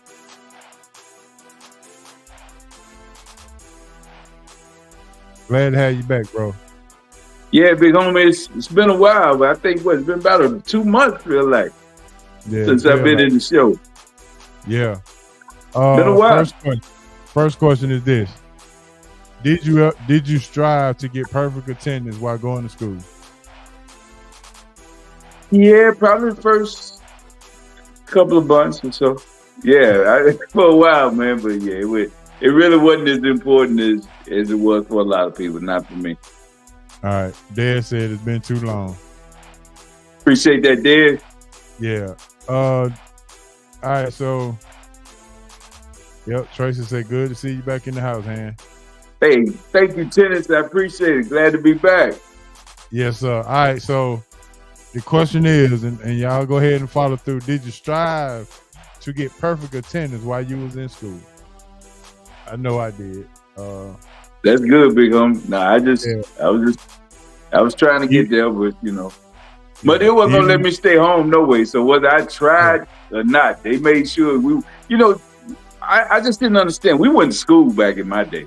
It wasn't about missing days. You might cut some classes, but you went to school. I enjoyed school for the most part. Yeah, I didn't say I stayed. Now I did go. Okay. Yeah, but that I mean, I had folks watching me, so I had to stay. Yeah, well, I didn't miss a lot of days. I mean, really, I didn't have to strive for it. It just happened. It was rare. I had to be real sick or something for me not to go to school. Oh, Tracy said even after she went to the dentist, she had to go to school. Oh yeah. Ain't that something? Yeah. All right, here we go. Which are you sad about the restaurant closing? Red Lobster, Waffle House, Old Charlie's, Pizza Hut, Captain D's. All the restaurants I just named has had 2 or more stores closed within the last year. Yeah. I think you still get good shrimp and stuff, but somebody that Waffle House, that good nasty food was, the building was nasty. The Waffle House, man, 'cause I like them waffles, man. So yeah, it would be Waffle House for me. Waffle House is okay. Waffle House for you. Yeah. I'm gonna say ain't no telling what you're eating, but pretty nasty, but it's good. All right, the nastiest good food ever, huh? Yeah. All right, I'm going with Red Lobster. Okay. Coach said he's going Waffle House. All right, Coach. Hey man, we used to dress up to go to Red Lobster when I was coming up. We thought that was a big time restaurant, dog. Yeah. I mean, seriously. Yeah, you got to go put on your church clothes, go to Red Lobster back in the day. I feel you on that. The last movie you saw and you said, man, that was really good. Trying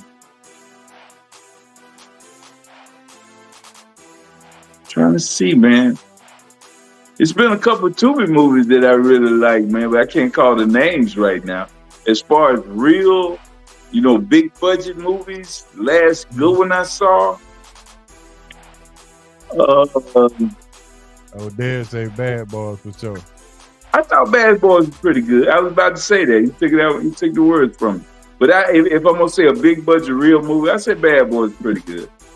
It was better than I thought it was gonna be. I'm not gonna lie.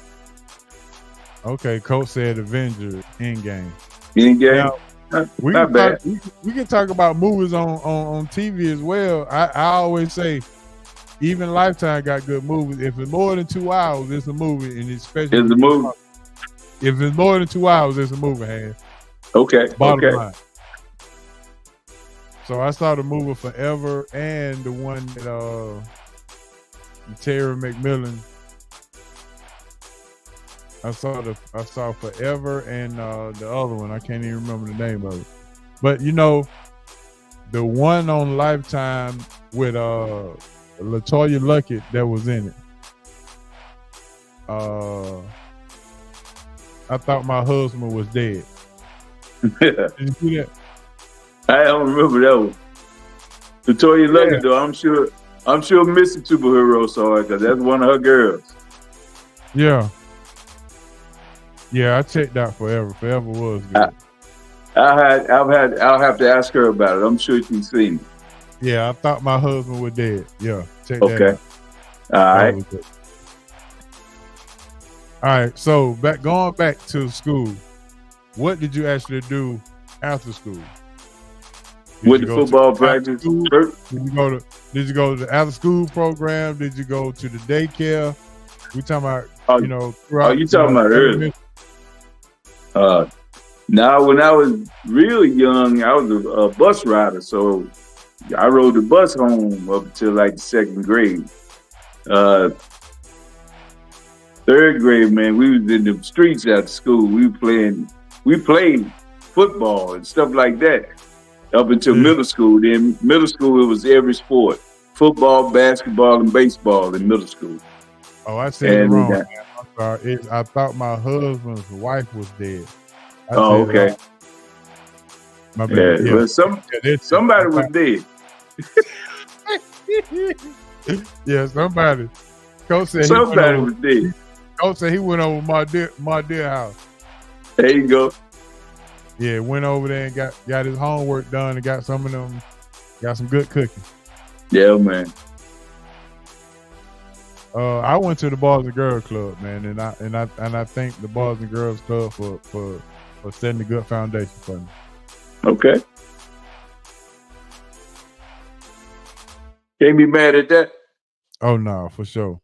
All right, we'll go end it with this because I know you like to sing, so we'll go see what you got on this one. Back, if everybody's in their prime, who would you say had the best vocals? Gerald Levert, Luther, or Babyface?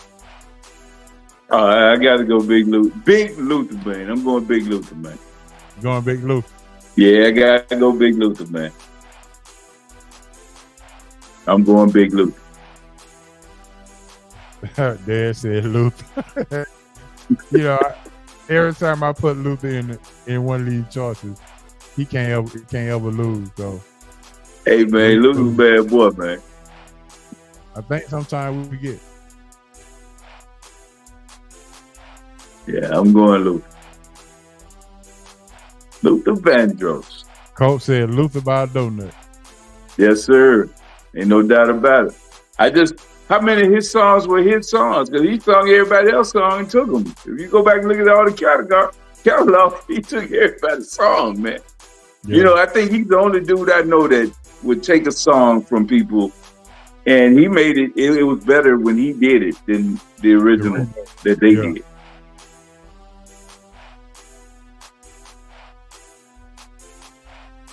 Yep. So you know this our last fun bag called football season here. Oh, it's time. It's time. Fruit cup time. Yes, sir. So I'm gonna have to call you when we get off the air. Okay. So we can definitely go over it. Yeah, you know we got to get them in early tomorrow now. Yes, sir. I'm with you. Let's see what Dad said. Most are afraid to try his son. Yeah, I agree with that too. He said what?